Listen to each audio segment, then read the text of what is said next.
My name is Liliana Gomez, psychology student. This is my presentation of the visit to one of the 7 wonders of the world.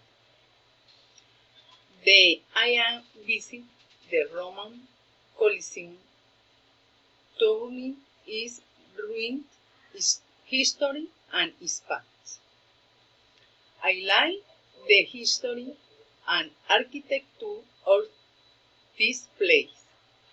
This great monument was witness to huge barrows and show.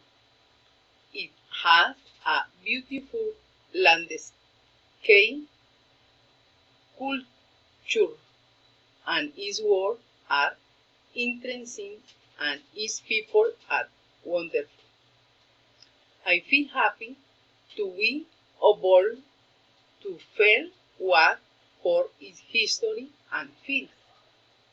I need the place has a spectacle when I can water the air of the time of heat or tension or suffering, but I realize that is your past.